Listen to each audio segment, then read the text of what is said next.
आदाब दोस्तों, जय हिंद, जय गांधी देश। दोस्तों, फिर कहोगे कि मैं हिंदू मुसलमान करता हूँ। सबसे पहले तो एक सूचना दे दूँ, हमारे चैनल का नाम हमने शहर न्यूज़ 24 से बदलकर शहर न्यूज़ 1 कर दिया गया है। अब यूट्यूब की अपनी पॉलिसियाँ हो सकती है, हम कानूनी लड़ाई यूट्यूब से कह रहे हैं, हमने कानूनी लड़ाई लड़ने का मन भी किया है और हम इस बारे में कह रहे हैं यूट्यूब को कि हमारे चैनल को बैन क्यों किया, क्योंकि हमारा कोई कंटेंट गलत नहीं था। खैर, यूट्यूब को हमने लिख दिया है, आगे की कार्रवाई के बारे में सोचेंगे क्या करना है। लेकिन फ़िलहाल शहर न्यूज़ 1 के नाम से आपके बीच हैं इस चैनल में। ये नया चैनल है, नई आईडी के साथ। और दूसरी, अब शुरू करते हैं हम बात पर। बार बार सवाल वही उठता है हिंदू मुसलमान का, और कोई सब्जेक्ट भी इस देश में बात करने के लिए शायद है नहीं किसी के पास भी, ख़ास तौर से पत्रकारों के लिए, एंकरों के लिए, टीवी पैनलिस्टों के लिए, हम लोगों के लिए कोई और सब्जेक्ट शायद बचा नहीं है हिंदू मुसलमान के अलावा, क्योंकि इस और सब्जेक्ट को छोड़ा भी नहीं है इस देश सरकार ने। जब से नरेंद्र मोदी की सरकार आई है और ख़ासतौर से उत्तर प्रदेश में योगी आदित्यनाथ या असम में हेमंत बिस्वा शर्मा मुख्यमंत्री बने हैं, तो वहाँ बहुत कुछ होता रहता। आज 2 घटनाएं हुई उत्तर प्रदेश में, इससे पहले भी हुआ। एक तो जो फतेहपुर में आपको याद होगा, एक मज़ार को तोड़ा गया था। कोई वली शाह बाबा थे, उनके मज़ार को शहीद किया। पुरानी वहाँ दरगाह थी, वहाँ पे बावेला मचाया था एक मकबरे पर। याद होगा ना आपको, फतेहपुर की घटना उत्तर प्रदेश की। उसके बाद पुलिस वहाँ जिस तरीके की काम कर रही थी, जिस तरीके देख रही थी, लोगों को समझाइश कर रही थी, जिस तरीके पुचकार के हटाने की कोशिश की, नाम निहार हटाने की, और कुछ लोग गुंडों की सहायता से, गुंडे खुद, एक मज़ार था वहाँ, मज़ार को तोड़ रहे थे। वहीं सबने देखा मज़ार के ऊपर पाँव, ये लगातार हो रहा है कि कब्रों पे, मज़ारों पे पग रखते हैं, पाँव रखते हैं और हथौड़ा चलाते हैं और तोड़ते हैं। बिल्कुल इसे सोशल मीडिया पर दिखाते हैं, और ख़ासतौर से ये यूट्यूबर जो छुपैये यूट्यूबर घूमते, ये बड़े चटकारे ले लेके ये खबरें दिखाते। खैर, ये अपनी औकात दिखा रहे हैं, ये न सनातन का सम्मान कर रहे हैं, न इस्लाम का अपमान कर पा रहे हैं। जहाँ तक सनातन की बात है, ऐसे लोग खुद को सनातनी कहते हैं, तो ये सनातन धर्म के लोगों को भी सोचना होगा कि ऐसे लोग उनका प्रतिनिधित्व करते हैं क्या। जय श्री राम का नारा लगाते हैं, हर हर महादेव का नारा लगाते हैं, भारत माता की जय का नारा लगाते हैं, वंदे मातरम का नारा लगाते हैं। ये किसी देश के नहीं है, किसी सभ्यता के नहीं है, किसी संस्कृति में इन लोगों का कोई न तो योगदान है, ना ही इनकी आस्था किसी विश्वास में है, ये देखा। लेकिन यहाँ उनकी जमानत हुई, तो उनकी जमानत के बाद उनको हार पहनाया गया, उनकी आरतियाँ की गई। ठीक उसी तरह जैसे बिल्किस बानो के जो हत्यारे और बलात्कारी और कातिल थे, उन लोगों को जो संघ से समर्थित एक संगठन है, उसके दफ्तर में बुला के आरती उतारी गई, मिठाइयाँ खिलाई गई, और ये कहा गया कि ये संस्कारी ब्राह्मण बलात्कारी हो ही नहीं सकते। ये हुआ है इस देश में।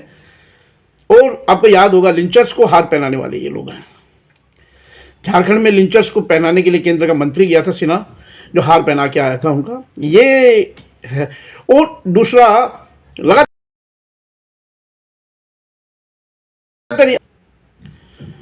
अखलाक के जो कातिल थे, उनको उनके ऊपर से केस उठाने के लिए अदालत में गए। ये तो शुक्र मानिए, अदालत समझदार थी, अदालत ने इनकी याचिका खारिज कर दिया सरकार की को। अब वो अगली अदालतों में सोच रहे हैं जाएं। ये उत्तर प्रदेश के मुख्यमंत्री या सरकार के लेवल पे होता है ये सब कुछ। अब होगा भी क्यों नहीं, क्योंकि उत्तर प्रदेश का मुख्यमंत्री खुद जिस भाषा में बात करता है, विधानसभा में जिस भाषा में बोलता है, मुसलमानों को कठमुल्ला कहते हैं, और ये कहते हैं फातिहा पढ़ने के लायक भी नहीं छोड़ूंगा, कभी क्या कहता है, कभी क्या कहता है। यहाँ तक कि बहादुर जफर के बारे में भी इतने अपमानजनक शब्द बोलता है कि बहादुर जफर के जो वंशज रिक्शा चलाते हैं, बर्तन मारते हैं, तो मुझे खुशी होती है। ये मानसिकता इस देश के इस मुख्यमंत्री की है, जो उत्तर प्रदेश का अपने आप को संत कहता है। दूसरा, वो नया सनातन धर्म का पैरोकार बना है, पहले कांग्रेस में था। हेमंत बिस्वा शर्मा असम का मुख्यमंत्री है, वो कहता है मुझे मदरसे तोड़ना है, यहाँ आतंकवाद के अड्डे हैं, ये है वो। मुसलमानों को कहता है ये धर्म ही नहीं होना चाहिए था, ये धर्म क्यों है, मेरा बस चले तो ख़त्म कर दूँ। देखिए, ऐसे लोग, ये सत्ता में बैठे लोग हैं, भाजपा के सत्ता में बैठे। और नरेंद्र मोदी और अमित शाह या भाजपा का आलाकमान चुप रहता है। ये पहले वाली भाजपा नहीं है दोस्तों। हिंदुत्ववादी रुख पहले की भाजपा में भी था, जहाँ आडवाणी और अटल थे, मुरली मनोहर जोशी थे। लेकिन आज और उस भाजपा में बहुत कुछ अंतर है। दूसरी और घटना हुई संभल की। लगातार ये होता रहता है, लगातार क्या करें, इन पे चर्चा तो इन्हीं पे करनी है भाई, चर्चा इन्हीं पे करनी, क्योंकि देश में मुद्दा ही ये बचा है यार, और कुछ मुद्दा भी नहीं बचा है ना बात करने का।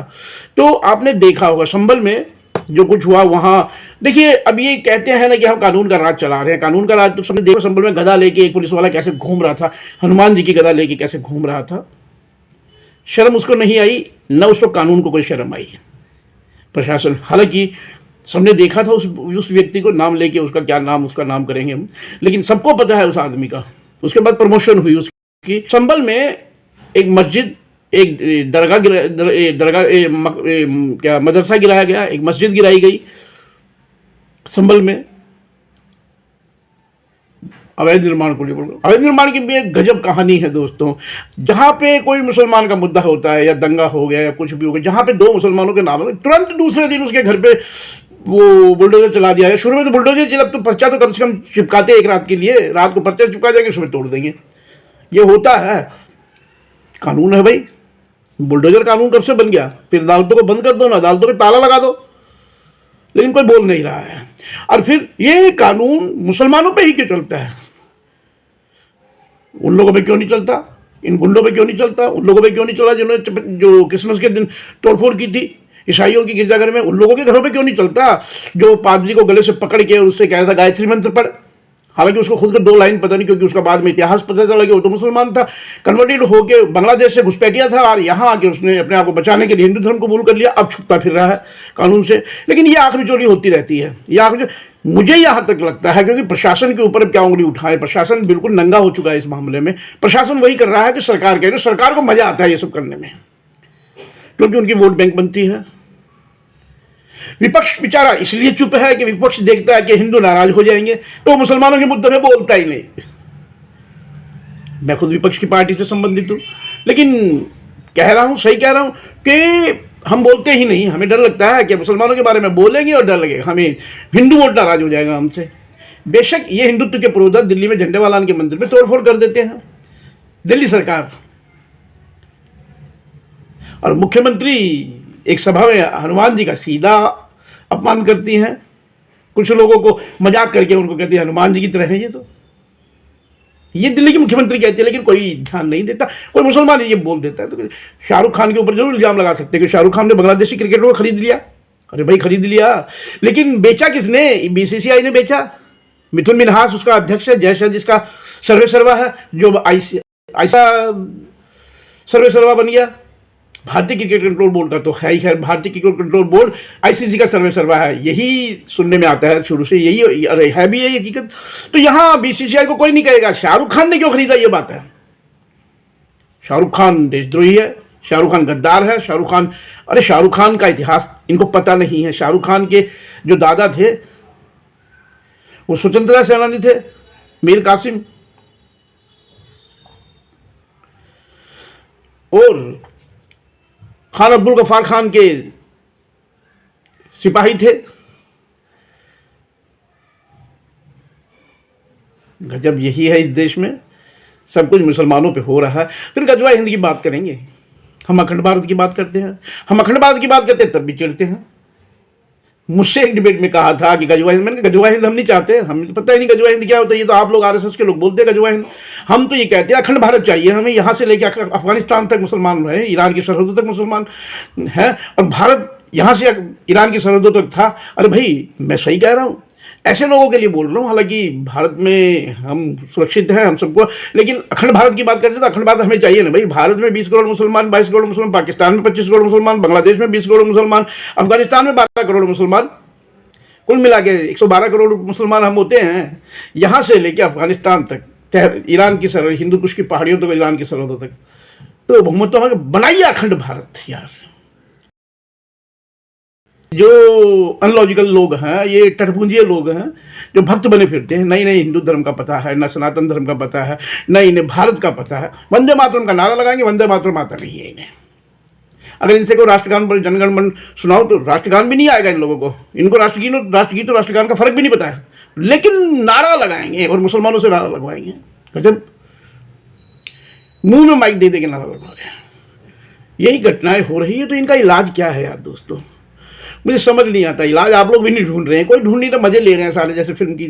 मेरा एक शेर है, बहुत पहले मैंने कहा था, अजीज दौर में भी तमाशाए अहले करम देखते हैं, मदारी का खेल और जमूरों का दम देखते हैं। बस हम तो ये देख रहे हैं, एक मदारी शोर बजा रहा है, डमरू बजा रहा है, और बाकी जो जमूरे हैं वो तो खेल दिखा रहे हैं।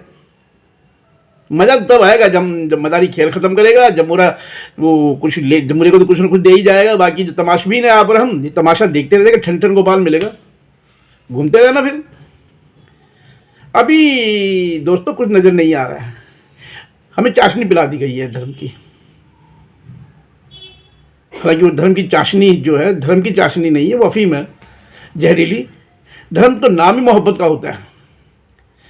धर्म मारने कूटने कत्ल करने का नाम नहीं होता, लेकिन यही हो रहा। और शय इन्हें कहीं से मिली हुई है, और शय जहां से मिली हुई वो संगठन भी अपंजीकृत है। मजा यही है, 90 साल से वो संगठन भी अपंजीकृत है, उसका रजिस्ट्रेशन ही नहीं हो रहा। क्यों नहीं हो रहा? कोई सवाल पूछने वाला नहीं है ना। कांग्रेस के राज में किसी ने पूछा ना, आज पूछ रहे हैं। क्यों? क्योंकि सबको डर लगता है भाई, वो एक वोट बैंक को प्रभावित करता है। हालांकि कोई नहीं पूछता उस संगठन से कि भैया आप पंजीकृत क्यों नहीं करवाते। क्या देश आपको पंजीकृत, देश का जो कानून है वो आपको पंजीकृत नहीं करता, या देश के कानून से आपको छुपा रहे हैं, कुछ पंजीकृत करवाना नहीं चाहते, क्योंकि हिडन एजेंडा आपका है। और हिडन एजेंडा है ही, जिसने गोलकर की किताब पढ़ी है, बंच ऑफ थॉट, बता देगा हिडन एजेंडा है। जिसने सावरकर को पढ़ा है उसको बता देगा हिडन एजेंडा है। गजब यही है, कुछ नहीं हो रहा है, कोई नहीं पूछ रहा है, कोई नहीं सवाल कर रहा है इनसे। सवाल किससे करेंगे? अपोजिशन से करेंगे सवाल, राहुल गांधी से करेंगे सवाल, सोनिया गांधी से करेंगे सवाल, कांग्रेस से करेंगे। जब बात करेंगे तो नेहरू पे पहुंच जाएंगे। क्या वजह? ये कैसे वजह? नेहरू जी ने किया, हमने थोड़ी किया। ये क्या इंदिरा जी ने किया?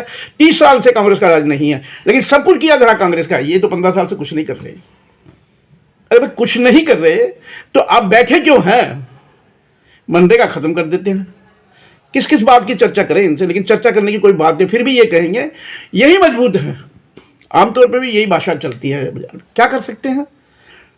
ओ कांग्रेसी भी बेचारे बैठे जैसे लोग बैठे हैं कि क्या, अरे भाई चल रही है इनकी, मदारी की भी तो चलती है ना, तो मदारियों की चल रही है, हम क्या कर सकते हैं। ठीक है, देखते हैं तमाशा, हम भी देखते हैं। अजीज दौर में भी तमाशाए अहले करम देखते हैं, मदारी का खेल और जमूरों का दम देखते हैं। यही शेर फिर पढ़ देता हूँ, आप भी देखिए तमाशा, मजे लेते रहिए। जय हिंद, जय गांधी देश।